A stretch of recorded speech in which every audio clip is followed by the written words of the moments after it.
I have a daughter. Her name is Lisa. I met a woman of my age at work when I was 35. Her name was Emily, and we got married. She was a widow and had a child. She had lost her husband to illness. At that time, Lisa was only 6 years old. Lisa, this is your new dad. Nice to meet you, Lisa. Nice to meet you too. Without looking up and making eye contact with me, she answered in a small voice. It seemed Lisa was very attached to her deceased father. I heard she was adored by him as she was an only child. So Lisa wouldn't warm up to me even after her mother and I got married. Even when I offered to play with her, it didn't go well. Lisa, I will read you a storybook. No. Saying so, she would run into her bedroom.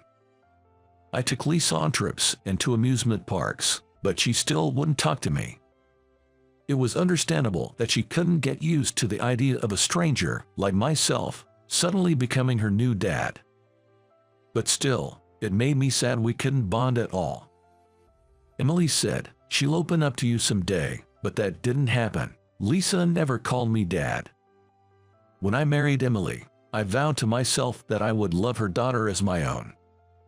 I believed that she would eventually understand my feelings. Lisa was very studious, especially diligent about the things she was interested in. She had an interest especially in acting. At her request, we found her a theatrical troupe to join. She was only 10 years old when she started acting, but her dedication to practice was impressive. She was inspired by a play she saw in elementary school and wanted to be on stage herself. I know I was an overly proud parent, but even I could tell Lisa was a good actor.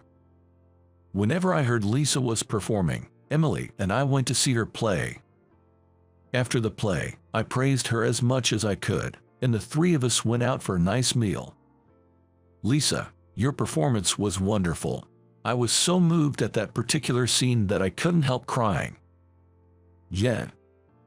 No matter how much I praised her, her responses were always indifferent. She would often say, yeah, or I see, but that didn't bother me at all. I just hoped she would open up bit by bit. Years passed. However, even as a teenager, Lisa still wouldn't call me dad. It was around this time that Emily started acting strangely. I first noticed it when I bumped into our next-door neighbor, Sophia, in the elevator of our apartment building. Good morning. Are you off to work today? You know, we're not as well off as your family is. I see your wife always leaves in the early afternoon, dressed up nicely. Maybe she's going for a fancy lunch. I don't know. That night, I mentioned this to Emily, and she looked guilty for some reason. After that, she started avoiding me. She started coming home late under the pretext of doing overtime, and always smelt of alcohol. She wouldn't listen to my concerns, and I realized she had changed a lot. Lisa, meanwhile, continued to focus on her theater practice, ignoring her mother's behavior. When Lisa turned 15, Emily suddenly told me that she wanted a divorce. Apparently, she was attracted to someone at her workplace. I had sensed she didn't have feelings for me anymore. Staying together in such a state was only painful for both of us. In fact, I didn't even want to live with someone who was so selfish.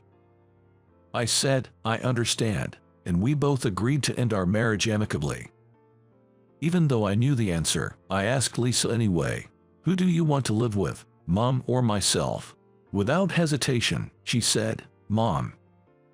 Long story short, Emily and Lisa left, and I later heard Emily remarried. I wondered what my life was all about and felt like a complete failure as a husband and father. I spent my days blaming myself for everything that had happened. But after a year or so, the emotional pain of divorce subsided, and surprisingly I found myself recovering from it. Time was indeed a healer. A decade flew by, and I lost contact with Emily and became estranged from Lisa. I lived a simple life, not getting deeply involved with women. Being single wasn't so bad. I consoled myself with such thoughts. One day, I happened to see something totally unexpected. Coming home after working overtime, I just wanted to relax. I was watching TV, having a few beers. A play by a theater troupe was broadcasted. I used to go and watch plays. And I thought of Lisa. I wondered how she was doing. I wasn't really concentrating on what was on TV when a woman who looked like Lisa suddenly appeared on the show. I couldn't believe my eyes. Is that Lisa? After the play ended, I watched the credits roll. Among the names of the performers was Lisa Smith. The surname Smith must be Emily's latest husband's. I had mixed feelings. Lisa on TV had grown into such a beautiful woman. She must have worked so hard for her dreams. Seeing her again, even on TV, made me very happy. Curious about Lisa, I looked her up on the internet, something I never thought of doing. I found out she was very active on a video streaming site. Lisa, busy with her theater group, still managed to find time to update her videos daily. I remembered how hard-working she had always been. Since then, I started watching her videos every day without fail. Her videos were about her daily life and small talks and such. She didn't have many fans, but I noticed some dedicated ones were commenting daily. I was surprised at how worried I felt. Considering I was no longer her parent, I had to laugh at myself. Some time after I started watching her videos, Lisa posted a video titled, "Something I Want to Say." Something was telling me this was completely different from her usual content. I played the video. It wasn't the usual Lisa there, but she looked rather serious. She began with, "There's something I regret." Then, with a sincere look, she continued, "When I was 6, my mom remarried, and I got a new dad. He loved me unconditionally, but back then, I couldn't forget my real dad, who passed away when I was very little, and couldn't open up to this new dad. I never even called him dad. Despite all his efforts for me, I never said thank you to him. I must have been a bad daughter. He supported my acting so much." Watching the video, I said, "That wasn't even your fault," and found myself crying. I couldn't stop crying as I stared at my stepdaughter on the screen. Without thinking, I wrote in the comments, "I'm sure your stepdad will be happy seeing you succeed and be very proud of you." After watching this video, my desire to see her grew. A month later, I found out Lisa's theater group was performing at a concert hall in the city. I can finally get to see Lisa. That was what I thought. I took a day off from work just to get her ticket for Lisa's play. As soon as I got my ticket, I came home and marked the day on a calendar with a big circle. As the day of her performance approached, I found myself feeling strangely nervous. And I didn't know why. On the opening day, I left home early and headed to the venue. There weren't many people in the audience. I chose a seat on the side of the stage, worried about being recognized by Lisa. It had been 10 years. She probably wouldn't even remember my face. Yet, I still wondered what I would do if she noticed me. I waited for the play to start, my heart racing. It had been a long time since I felt this tense. The curtain rose, and the play began. Lisa wasn't the lead, but her role had quite a few lines. I thought, as a proud father, that her acting was the best among all the performers. Just watching her performance, I started crying, not sobbing or anything, but the tears started falling. At some stage, I thought our eyes met for a second, but it might have been my imagination. After the play ended, I went to the reception, intended to leave a bouquet of flowers for Lisa. After spoken to the receptionist and turned around, I saw Lisa standing there. I got so nervous I was unable to speak for a while. Finally, I managed to say, "Hey, long time no see, you were amazing." Lisa smiled and said, "You came. Thank you. I just happened to find out your troupe was performing. I stumbled over my words nervously. We stood there, smiling at each other, speechless. Then, someone from her troupe called her from afar, and she replied loudly, "I'll be right there." Lisa then asked, "If you have time, can we talk a bit? Could you wait for me?" "Of course," I replied. About 20 minutes later, Lisa came back with her belongings, holding the bouquet I had given her. She looked extremely happy.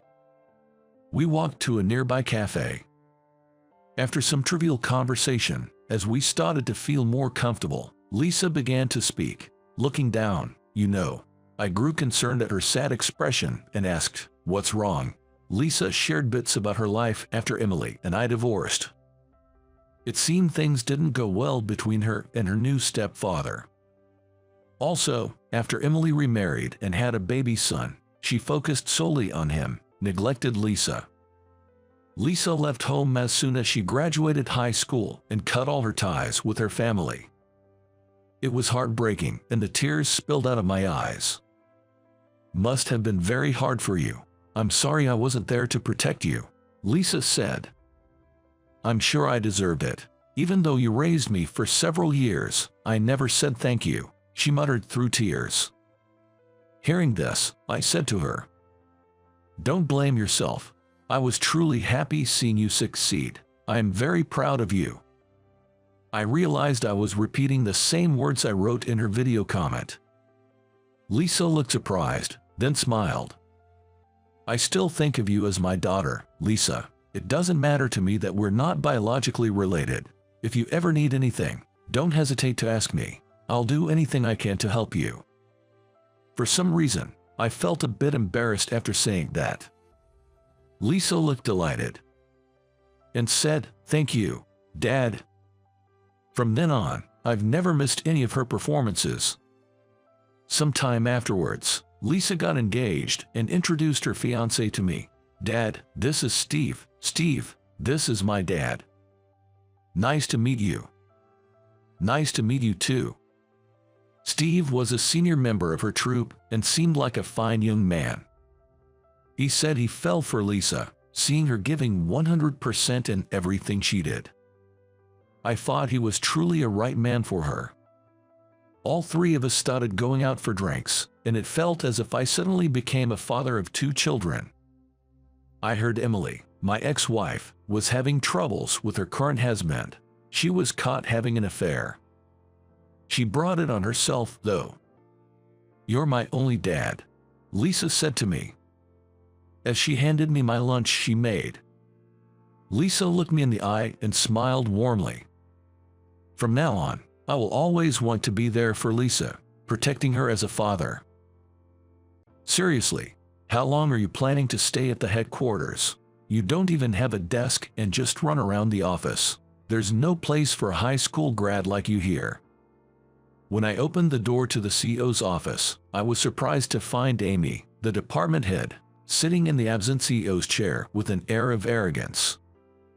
She graduated from Harvard and always looked down on me, flaunting her education. "No, Amy, the chair you're sitting in is actually mine." "What? Are you talking nonsense?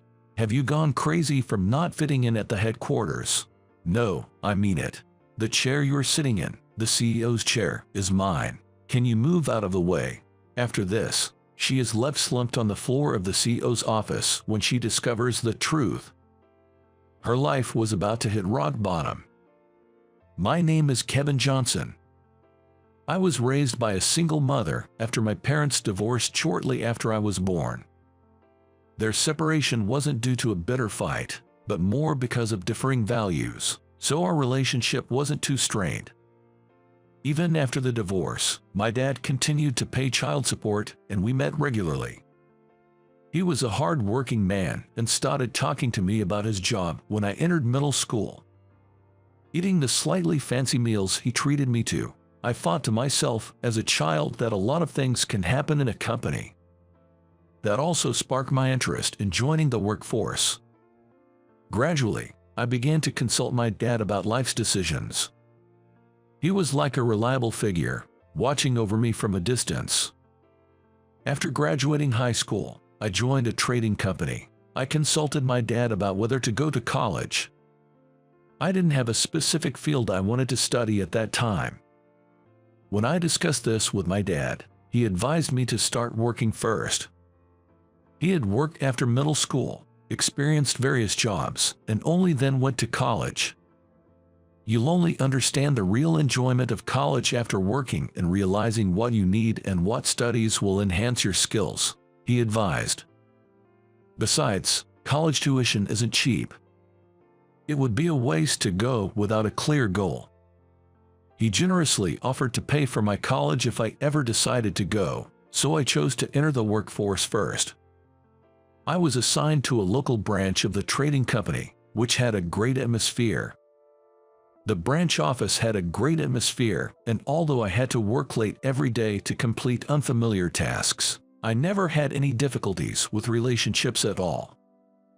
Being in my teens with plenty of energy, over time felt like being in a club activity and wasn't too hard. Every day was stimulating, full of new things to learn and understand. I felt grateful for following my dad's advice, thinking I might have just drifted along in college. As I worked, I found one thing after another that I wanted to learn. For instance, our company often dealt with overseas transactions. This made me want to learn more French, or even other languages such as Spanish or Chinese. Although I was in sales and not heavily involved in overall company management, I aspired to understand the financial statements of our company and those of our clients. This interest led me to contemplate studying accounting and business management. Whenever work ended early, I spent time reading introductory books I bought from bookstores. During those fulfilling days, I reached my 6th year in the workforce. That year, a new female employee joined the company. Her name was Amy. Apparently, she was a returnee from abroad and had graduated from Harvard University.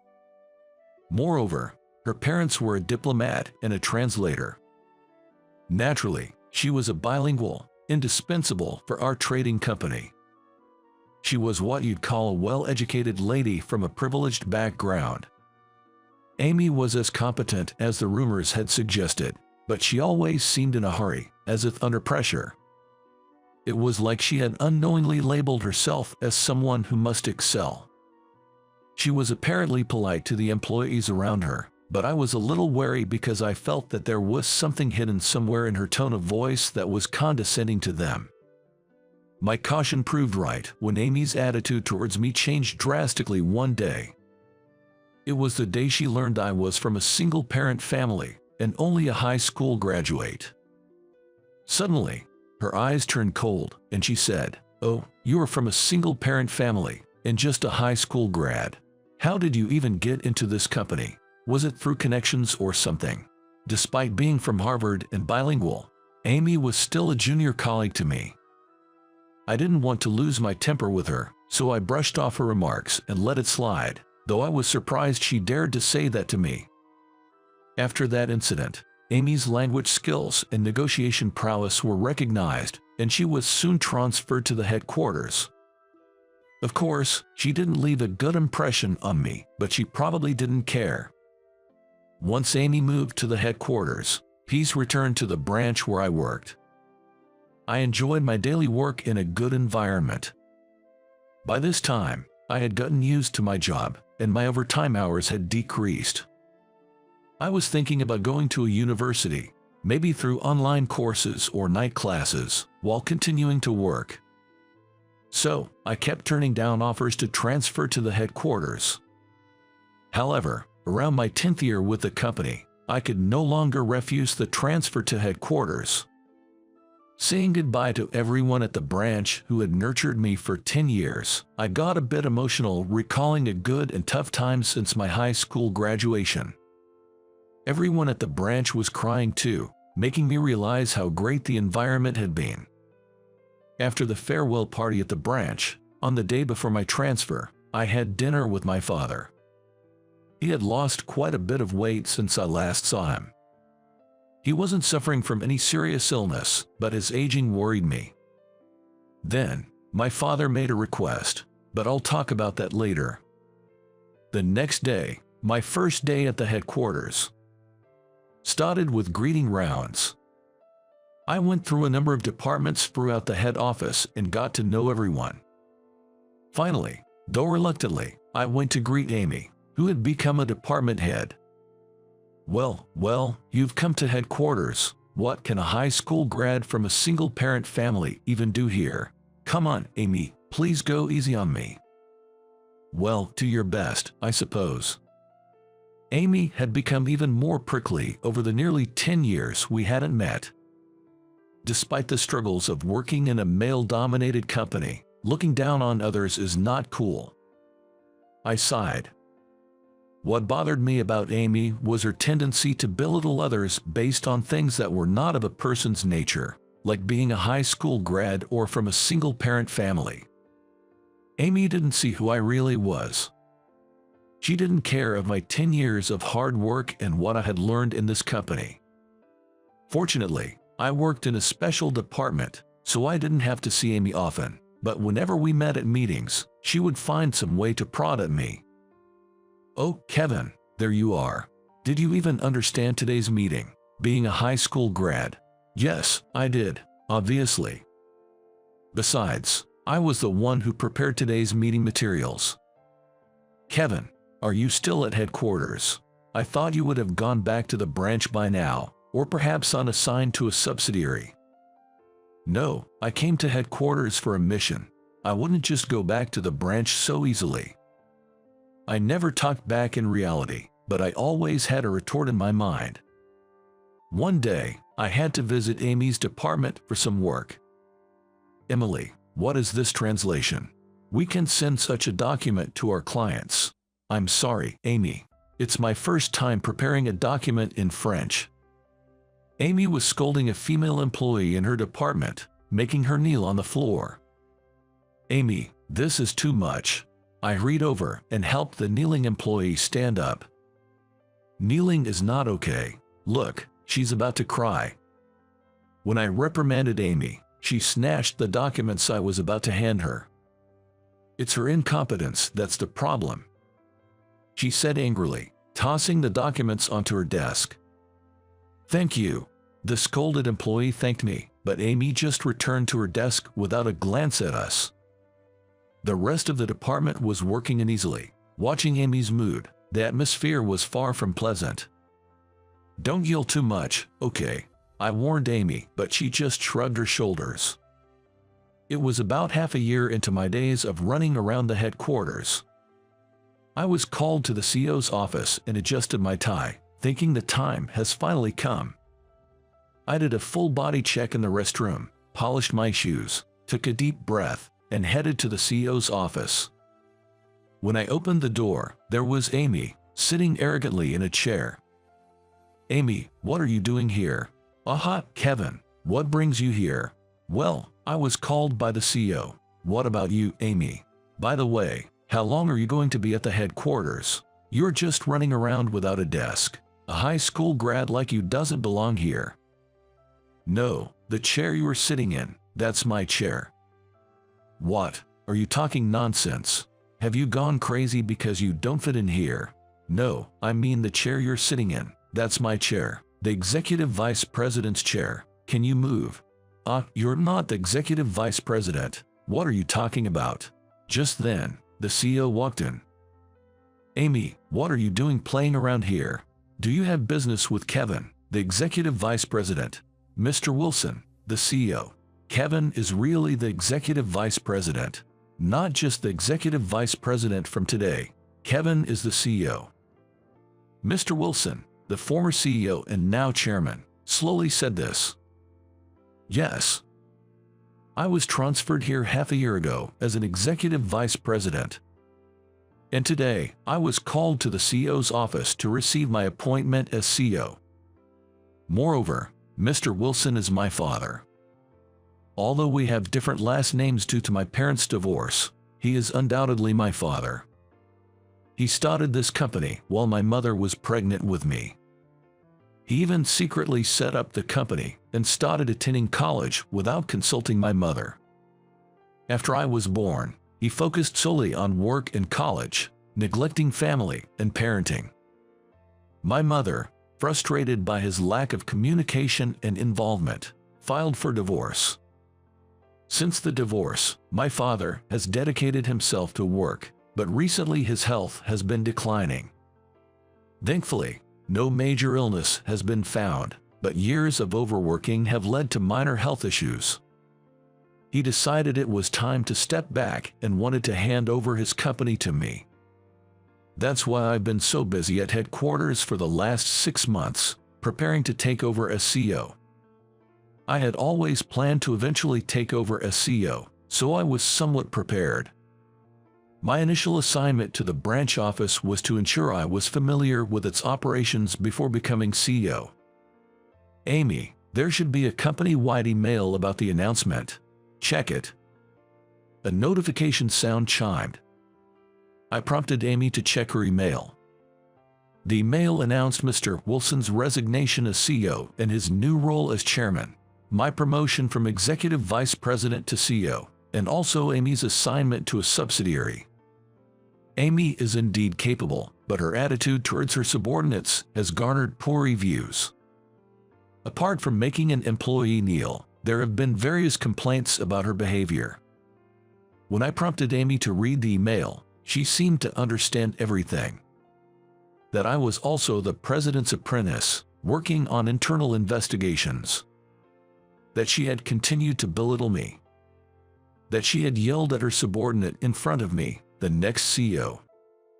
She collapsed on the spot and couldn't move for a while. Then, a woman's voice said, "Sorry I'm late." And in came Emily. She was the female employee Amy had scolded into kneeling the other day. Emily had worked for one of our client companies but resigned last month. Mr. Wilson, our CEO, had noticed her detailed attentiveness and clear documentation as a sales assistant and headhunted her when she decided to quit. Having lost her parents early, Emily had been involved in various jobs since graduating middle school. She was working at a restaurant when she was headhunted by her previous company's president. Despite excelling in secretarial and reception duties, and as a sales assistant, rumors circulated that she might be the president's mistress due to the nature of her recruitment. Nevertheless, she bravely handled her tasks until she was falsely accused of misconduct and resigned last month, fed up. Emily was apprehensive about joining our company, worried about facing hostility again, but Mr. Wilson persuaded her, promising a better experience. Emily was set to become my secretary starting today. Amy, still sitting on the floor, glared at Emily and then left the office. It must have been hard for her, but her harsh treatment of subordinates as a manager warranted her transfer. She didn't make any excuses, likely understanding her own mistakes. Years passed since I became the CEO and my father became the chairman. Initially, I was anxious about how things would go, but thanks to my father, Emily, and our employees' support, we've managed to maintain our performance. It's not just about maintaining, but I'd like to improve our performance. However, sustaining it for the first few years is an achievement worth acknowledging. Emily has been a great help in her secretarial duties. Emily's knack for anticipating needs, evident from how she was favored by her previous CEO, is now indispensable for me. I hardly manage business trips without her. Speaking of which, I recalled Amy from the subsidiary. Initially, she struggled with a bad reputation there too, but eventually, her reputation began to improve. Curious about how she had changed, I called her back. To my surprise, she had transformed into a pleasant woman, as if a burden had been lifted off her. The condescending attitude and patronizing manner that had marred her charm were completely gone. Moreover, her sharp intellect, honed at Harvard, remained intact.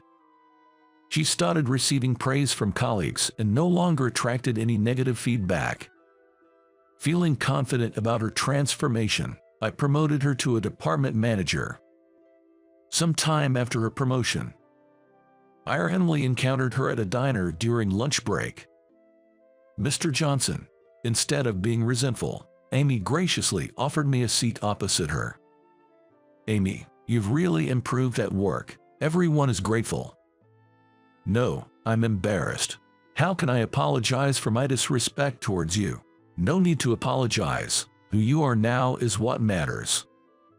I was always trying too hard. I know it sounds like an excuse, but my mother was a high school graduate. She was half Mexican, working in a pub where she met my father and got married. My father always ridiculed her for her education. Watching that, I vowed not to become like my mother. I thought not going to college was the worst thing. Desperate to add to my educational qualifications, I studied hard and got into Harvard, but I was an underachiever there, which only made me more obsessed with my education. Here, even as an underachiever, graduating from Harvard earned me admiration, which I enjoyed. Amy started talking as I settled down, eating my lunch and listening quietly. I'm grateful you sent me to the subsidiary. My mother, living near it, had separated from my dad after I graduated. While at the subsidiary, I lived with my mother. She hadn't divorced but had a relieved expressions in separating from my dad. I asked her things I never could before, like if she regretted not going to college or not wanting more education. She said she had no regrets. She enjoys her translation work now, even without a college degree. In fact, she regretted marrying my dad, who belittled her for her education. Amy continued to talk, even as her lunch cooled. I might have been a bit envious of you. I saw my mother being ridiculed and got too caught up in education. Despite struggling at Harvard, which I had worked so hard to get into, I couldn't leave because of its prestige and finally graduated. Yet you, despite being so capable, didn't go to college and even considered online courses when work settled down, which seemed so relaxed to me. I couldn't understand it. It was frustrating and enviable. That's why I maintained such a rude attitude towards you. Looking back, it seems nonsensical and unjust, but back then, I was desperate to uphold myself. Education was everything, and I couldn't comprehend someone like you who thought differently. I'm truly sorry for that. Look at me, I said. Amy was crying. I had no idea you had such a traumatic experience, Amy. I always thought you walked a sunny path of elite success. Before I knew it, I was engrossed in Amy's story, setting aside my meal. It's true that appearances can be deceiving, and I felt sorry for Amy, who had been so constrained by her education. The changed Amy diligently accumulated achievements for the company and carefully nurtured her subordinates. Recognizing her efforts, I promoted her from department manager to executive vice president. She's now an indispensable member of the team for me. Of course, Emily is also working hard as my secretary. She's attentive, meticulous in her work, and I rely heavily on her. Now, Amy and Emily occasionally clash over work strategies, but they generally maintain a good relationship. After learning that people tend to speak their minds more freely during meals, I make a point of having lunch with not just Amy, but also Emily. My father, now the chairman, teases me saying, "You sure are popular with the ladies," but it's not about that.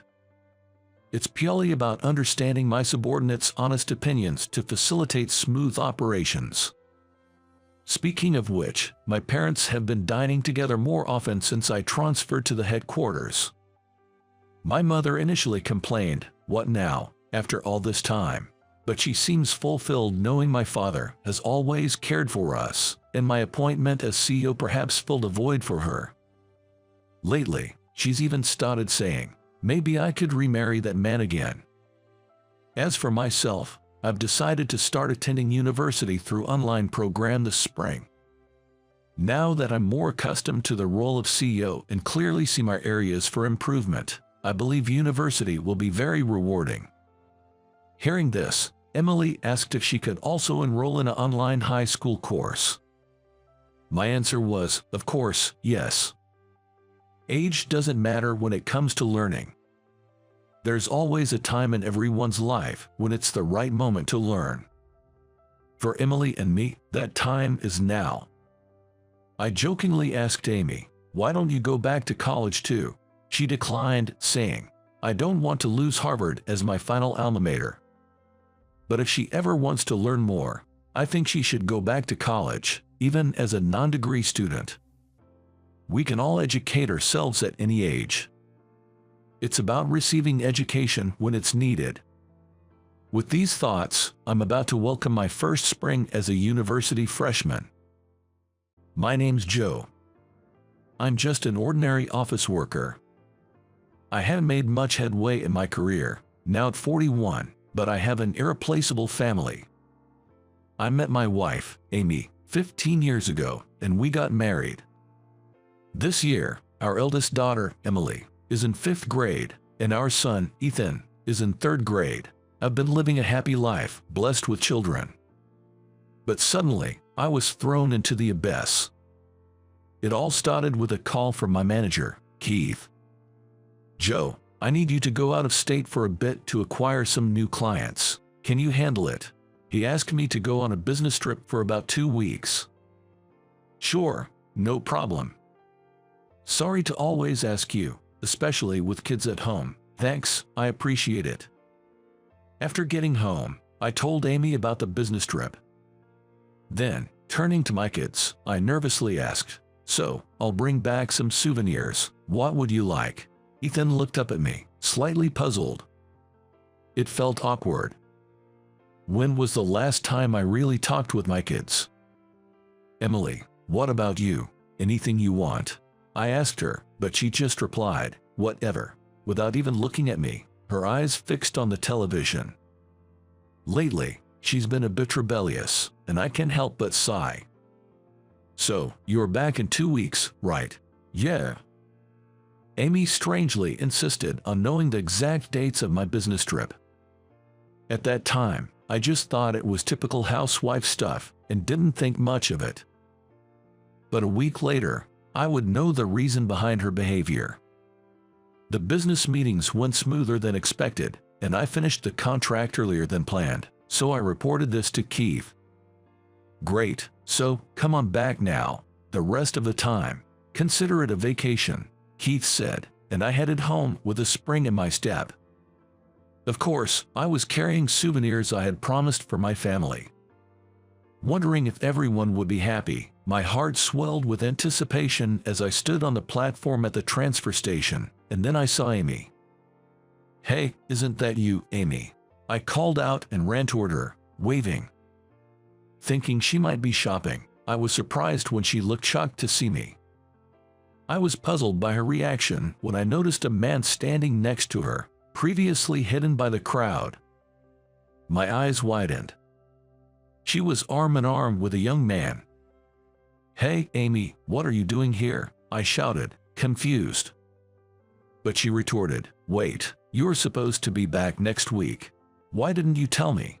Angered, I turned my frustration towards the young man beside her.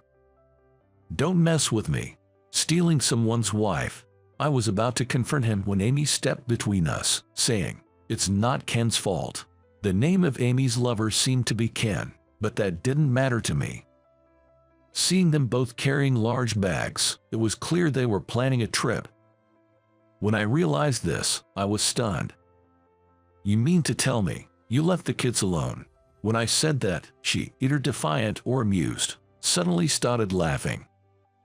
"They're old enough to stay home alone now." "What do you mean?" Then, with a sharp look in her eyes, she coldly said, "I know because, unlike you, I've always been the one taking care of the kids," as if to spite me. Feeling an indescribable pressure, I was taken aback, and she smiled satisfactorily, saying, "I'm not going back to that house anymore," and left with Ken, laughing. From the time I ran into my wife to her departure, everything happened so fast, I couldn't keep up. It felt like a bad dream. It was as if I was bewitched. But when I got home, I was speechless. The house was overflowing with empty snack and convenience store meal containers, and the trash can was full. Then, in a corner of the room, I found Emily and Ethan lying on the floor. "Hey, are you guys okay?" I rushed over to them. Seeing my face, Ethan whispered in a small voice, "Dad, I'm hungry." Emily didn't come to me for comfort, but she looked like she didn't have the energy to move. When I asked her what happened, she said Amy hadn't been home for 2 days. Amy had left them some money and told them to just eat something. But they were still kids. They impulsively spent too much at first and ran out of money, and today, they hadn't eaten anything yet. Seeing this situation, I finally accepted the awful reality that Amy had betrayed our family and gone off with another man. I immediately took the kids to a family restaurant. But I had no idea what to do next. I was always busy with work and left everything at home to Amy. I had a lot of business trips, and I hardly ever talked to the kids. Even when I tried to initiate a conversation, they both remained unnaturally tense. "Go ahead, order whatever you like, Ethan. You like omelets, right?"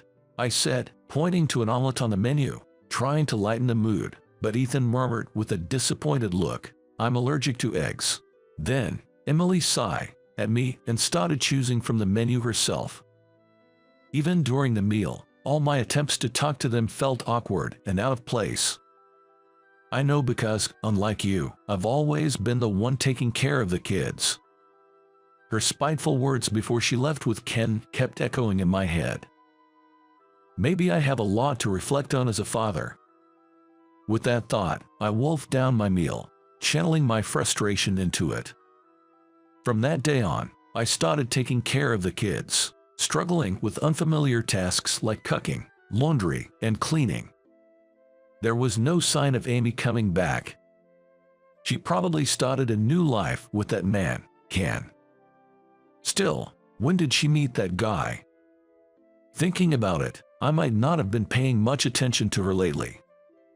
Maybe leaving everything at home led her to infidelity. Thinking this way, although cheating is absolutely unforgivable, it seems like the cause of it all lies with me. Trying to atone for my neglect, I worked hard at my job, housework, and raising the kids, but managing all of it was tough. Emily seemed relatively independent, quickly getting ready on her own, but Ethan needed to be woken up in the morning or he wouldn't get up at all. Every morning was quite a struggle. Moreover, the kids' elementary school didn't provide lunch, so I had to wake up earlier than usual to prepare their lunch boxes. The workload was significantly more than when Amy was around, and I was certainly accumulating fatigue. I wished for someone's help, but my parents had already passed away, and I didn't want to rely on my not-so-close in-laws. Of course, I thought about divorce, but couldn't decide because of the kids. Being a housewife is tough. Betrayed yet, I now painfully realize how valuable Amy was. That was what hurt the most. Then, one day the thing happened. Thinking about making dinner right after getting home, I found the lunchboxes I had prepared for Ethan and Emily on the table. Ethan's was empty, but Emily's was almost untouched. I called Emily into the room and asked her why she left it. Maybe it was the fatigue from work, but I was a bit irritated. Perhaps offended by my tone, she shouted, "Dad's lunches are all brown and embarrassing." That ticked me off. I woke up early to make it, and that's the thanks I get. "What do you mean? Don't start playing dad now." What followed was a mudslinging argument between us. We both said things we had never said before. Hearing the noise, Ethan came in with a near-tearful face, saying, "Both of you, please stop fighting." Emily ran back to her room like she was escaping and didn't come out, even after I made and served dinner. Reluctantly, Ethan and I had dinner together, and then he said to me, "She acts grown up most of the time, but she still has her kindergarten-like moments." Apparently, he had heard our argument. "Really? Yeah, she's already in 5th grade but still uses a cartoon character lunchbox." Now that he mentioned it, her lunchbox did indeed look like something a kindergartner would like. I remembered. Back when she was about to start elementary school. When we went to a nearby store to buy a lunchbox, I asked her which one she liked. She chose one with a cartoon character on it. I could picture Emily's happy face at that time. I thought she was all grown up now. She's using a new lunchbox now, but her love for cute things hadn't changed at all. I realized I still hadn't noticed these little things about her. After dinner, I started preparing for tomorrow's lunchboxes. I searched on my cell phone and decided to make cute character lunchboxes for Ethan and Emily. Honestly, they weren't exactly cute, but I managed to get the shapes right and pack them into the lunchboxes. The next day, after returning from work and thinking about washing their lunchboxes, I found them already washed and neatly drying on the sink. Then Emily came up to me and said, "Welcome back. I'm sorry about yesterday," she apologized to me. Stunned, I listened as Emily spoke in a soft voice. "Thanks for the lunch. It was really cute. And from today, Ethan and I will do the dishes. You can rest a bit, Dad." She then quickly ran back to her room. Tears welled up in my eyes. Emily and Ethan had grown up more than I had realized. Nothing could make a parent happier. I knew I had to reflect on neglecting my duties as a father. From that day, I resolved to be more involved with my children. On a weekend, a week later, I made a suggestion to the kids. "How about we go to the nearby park tomorrow, Sunday, and play catch? We'll bring lunch too." Catch? Emily made a face like it was a hassle, but Ethan was excited. "Yeah, catch. Sounds great, let's do it, sis." He convinced her, and she reluctantly agreed to my proposal. Then, the next day, under a clear blue sky, we threw the ball around. I was surprised at how fast Ethan could throw. He's got quite an arm. He's going to be in 4th grade next year, and I'm thinking of getting him into some kind of club soon.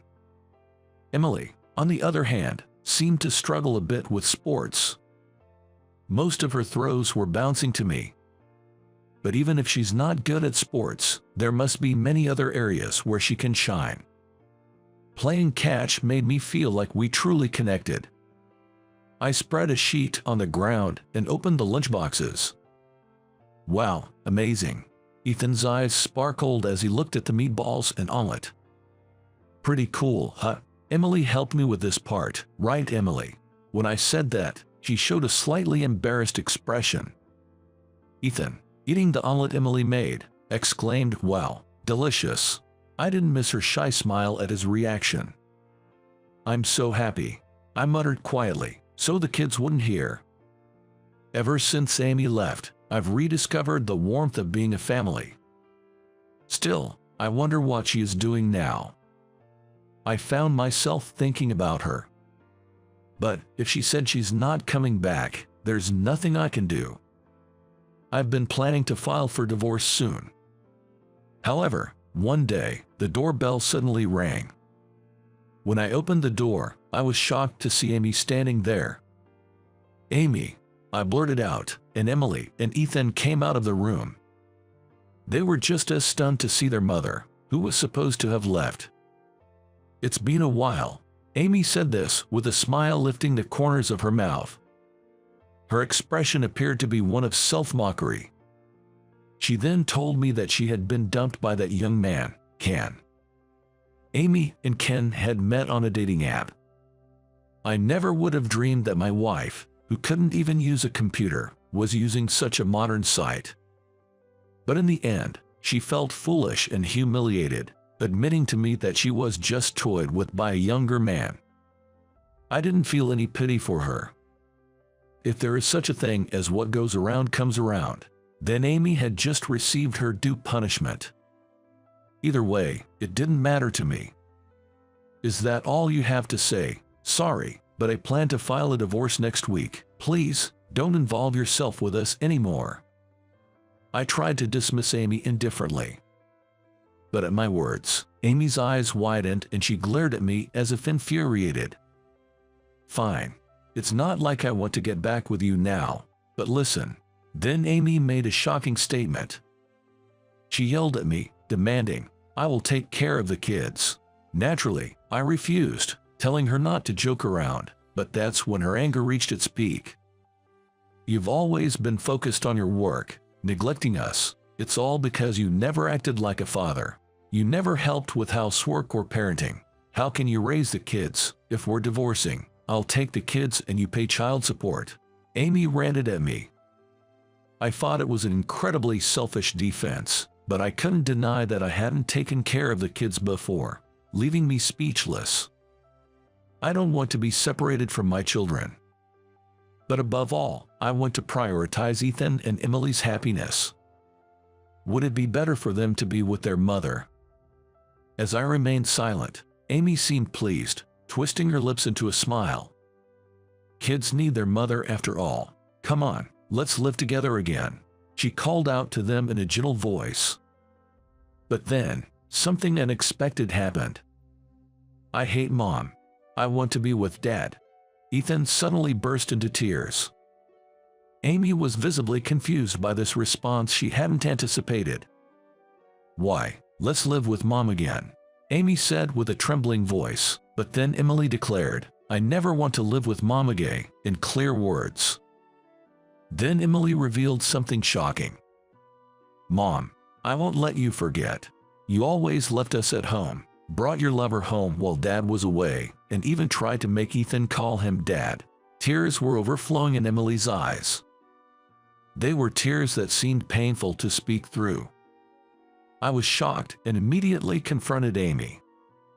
"You did that in front of the kids." "It's not, that was." Amy tried to make excuses, but I could never forgive her. However, my anger was alleviated by the children inside the house.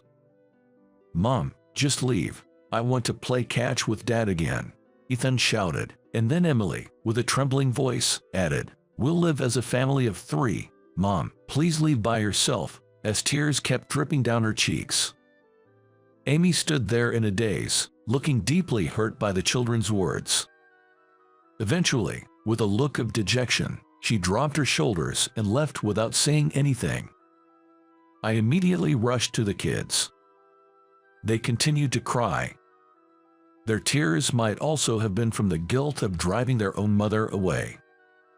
I hugged them and resolved once again to raise the kids by myself. Months later, on Father's Day, I received a portrait from the kids for the first time. The picture had "Thank you for always" written on it. Ethan's drawing was adorable, but I was amazed at how good Emily's was. For a moment, I thought it had been drawn by a professional cartoonist. I want to do drawing as a job in the future. I'm still not good at it yet, though, Emily said. She shared her precious dream with me. I told her, "You can definitely make it," and supported her dream.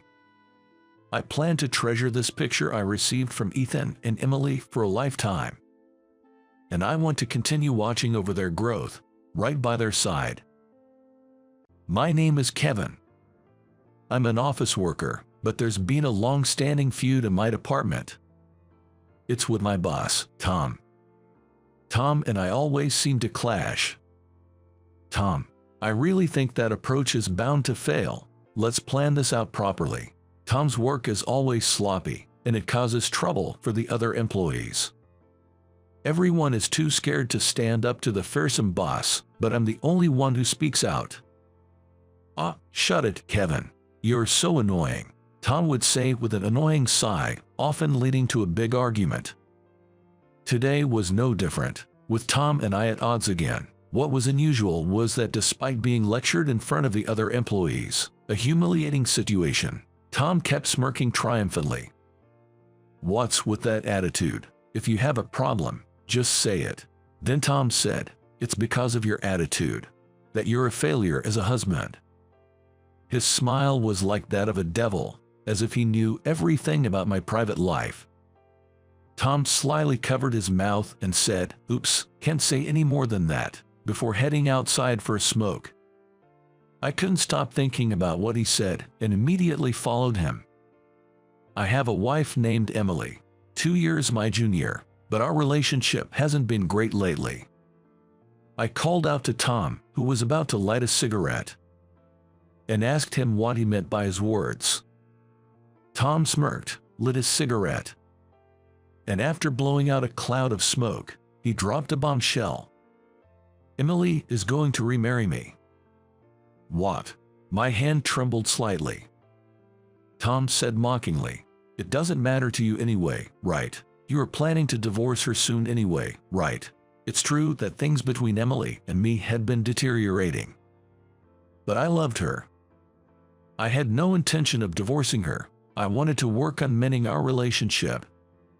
However, as if to dismiss my hopes, Tom said, "You're too full of yourself. That's why she's leaving you. Do you know what Emily says about you?" After tossing his cigarette butt into the ashtray, Tom whispered in my ear, "He's all talk, that's what she said." He then burst into laughter and said, "Your wife's the best," before heading back to the department. I was speechless and couldn't move for a while. I'm just a regular office worker, working for an ordinary company in New York, and my romance with Emily started at work. We were in the same group during our new employee training, which led us to get along and eventually start dating. We smoothly progressed to marriage. Emily was very responsible. She even took the lead in our training group, and I admired her work attitude. When we married, Emily wanted to keep working, but I wanted her to stay home and take care of the family. So I told her, I'll be the breadwinner, promising to provide for us. Then she said, if we have children, I want to fulfill my role as a mother, so I'm thinking of quitting my job. After that, she resigned from the company and became a full-time housewife.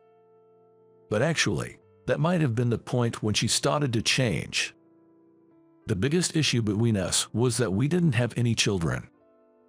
Emily began to stress out, constantly blaming herself, saying, "Why did I quit my job if we can have kids?" Whenever I tried to comfort her, she would push me away, yelling, "Don't touch me. You took my job away, and yet you just keep working on the same job. Bring home some promotion news for once." Her anger would escalate, leading us to have heated arguments.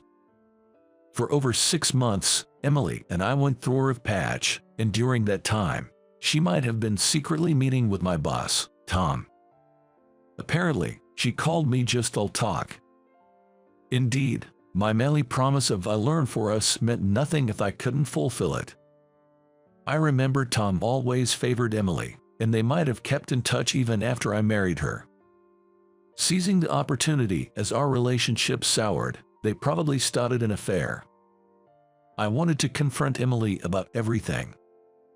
However, when I got home, her belongings were gone. The affair was a fact, and now is thrust upon me. To have my wife taken by my nemesis boss was a humiliation beyond words. Nothing could have been more frustrating. Gradually, I couldn't stand working at the same company as Tom and decided to quit. It was one misfortune after another. "Why are you quitting, Kevin?" my colleagues would ask. I'd just smile and say, "I'm moving on to a new job." None of them knew about my divorce or her affair with the boss. I couldn't possibly tell the truth. Maybe I should have sued for the affair, but all I wanted was to escape to a place where I didn't have to see Tom's face.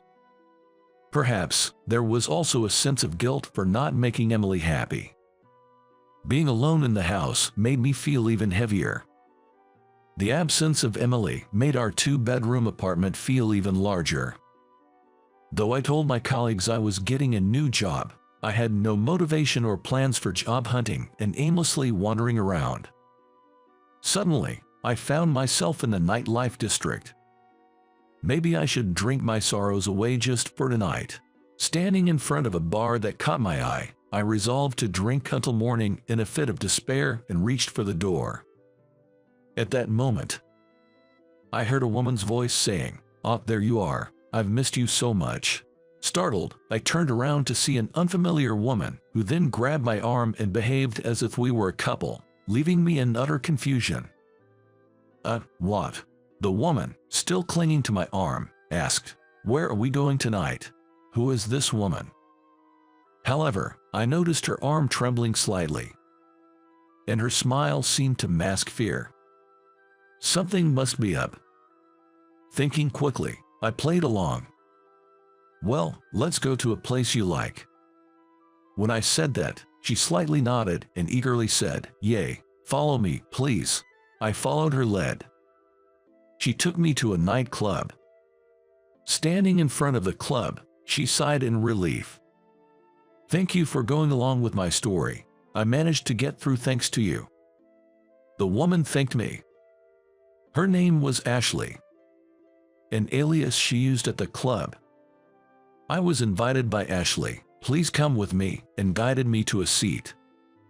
Once seated, she explained why she pretended to know me. "I've actually been stalked by a customer who kept insisting on an after-party.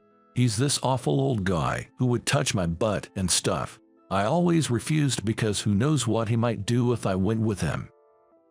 "I see. So, you clung to me, a random guy nearby, because you felt in danger." "That's right.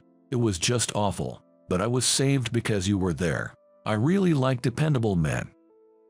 Saying this, Ashley placed her hand on my thigh. Ashley was a very beautiful woman, and just that was enough to make my heart race. Having been called unreliable by Emily and essentially discarded, her words had rebuilt my shattered male pride. "Let's enjoy tonight," she said seductively with captivating eyes. Just then, a waiter came over and said, "Feel free to have a drink," offering us a menu. "Then I'll take you up on that offer." As I was about to take the menu, an unexpected situation unfolded. "Excuse me." A woman suddenly intervened. "Hey, what's up, Sarah? I don't need help." "Ashley, please stop doing this." The woman Ashley called Sarah glared at her intensely. Then, Ashley's demeanor changed abruptly. "What? Come with me." Sarah grabbed my arm and pulled me out of the club. As I was being dragged along, I couldn't help but think about how many times I was going to be grabbed by a woman today. "Should be safe here. Sorry, Kevin." No, it's okay. I'm used to being dragged around." "Wait, how do you know my name? Don't you recognize me?" she asked, turning to face me. "Wait, I've seen her somewhere before."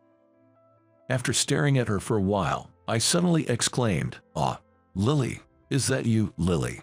Lily was a junior from the company I had recently left. My impression of her was a very serious and quiet woman who barely wore makeup. But now, what about her? Her mascara was dramatically curled, and with bold cheek and lip makeup, she had completely transformed into a woman of the night. "You work here?"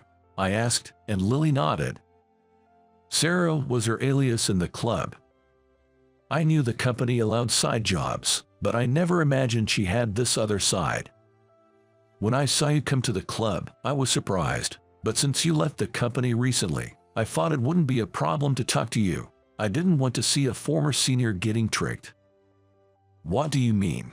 "That Ashley. She's been using some pretty nasty tactics to lure customers lately. Did she grab your arm and say I missed you, making up a story about being stalked by another customer?" Realizing she was right, I let out an involuntary yaw. Lily sighed as if troubled. Just as I thought. It seemed I had almost fallen for a kind of theatrical scam. What a spectacle. In front of a junior, no less. I'm so embarrassed. Thanks for the help, Lily. It's nothing really. The club had its eye on Ashley's behavior anyway. I'll report your case to the manager. That's a relief. Can I ask you something? What is it? Just curious, but why are you working at a place like this? I was surprised. But you don't have to answer it if you don't want to. I just wanted to drink until I pass out today. I feel lonely and wanted to hear someone's story. Feeling a bit pathetic for leaning on a junior, I braced myself and asked her. Lily seemed to ponder for a moment, then whispered, "It's Kevin, so I guess it would be fine." And then she said, "Okay, I understand," and began her story. "Actually, I'm being forced to work at that club, almost like it's against my will." "What?" "My mother is a bit of a mess. After she divorced my father, she went off the deep end, got involved in some weird religion, and racked up a huge debt. Now, I'm the one trying to pay it off.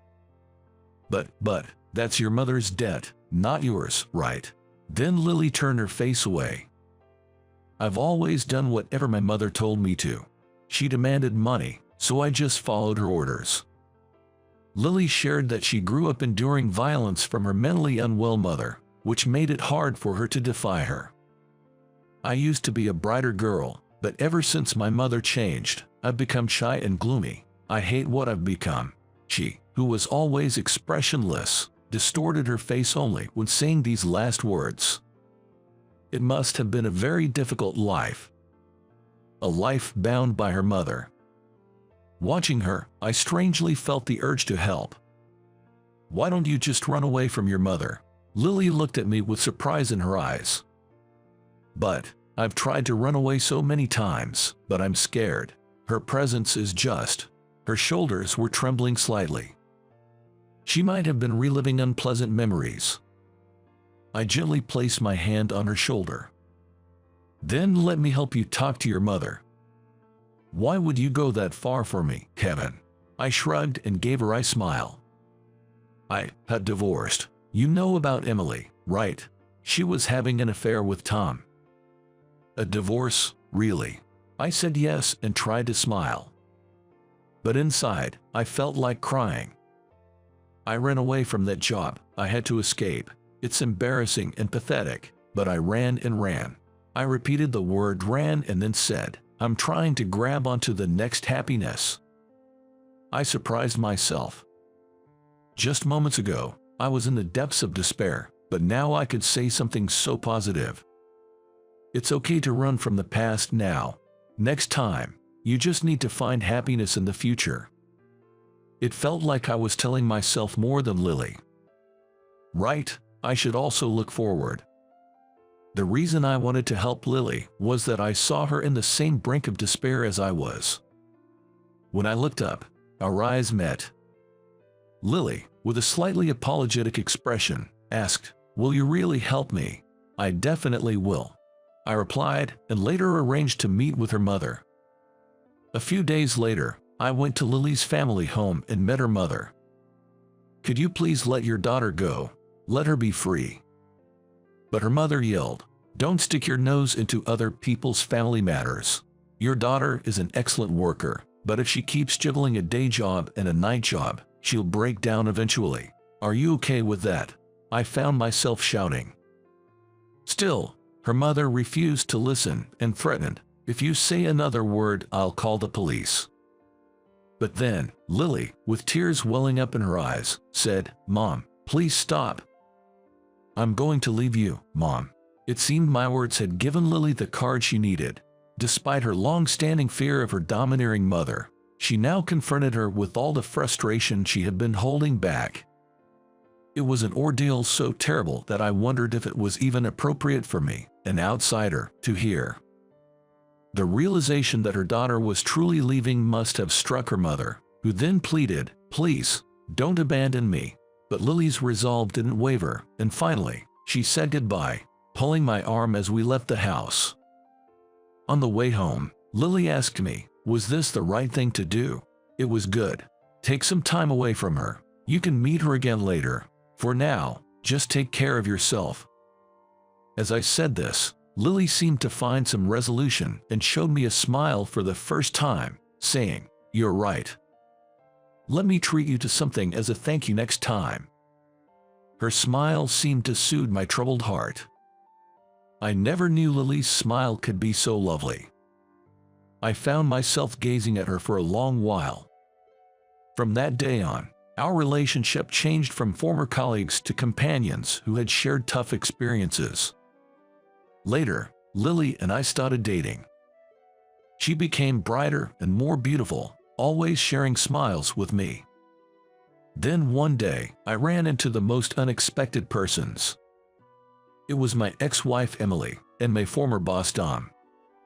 "Wow, what's this? Are you two together now? That's quite a surprise." Tom looked astonished, switching his gaze between me and Lily. Emily, on the other hand, awkwardly averted her eyes from me. My heart almost stopped upon encountering these two, the very source of my trauma. I braced myself for what they might say. But surprisingly, it was Lily who started talking. "Tom, have you found a new job yet?" It was too late by the time Tom responded. "Hey, wait."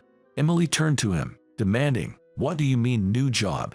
That guy caused some problems at the workplace, so he's resigning at the end of this month as part of taking responsibility. So, good luck, Tom."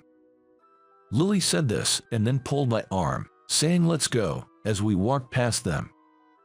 I could hear Emily and Tom's loud argument from far away, feeling a bit relieved. Lily grinned. "That was a little payback for the two who hurt you." Her dependable smile made me smile too.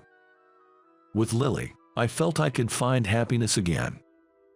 This incident made me sure of her love for me. Actually, in my room, I already have an engagement ring that I've purchased. I'm secretly planning to give it to her in the near future.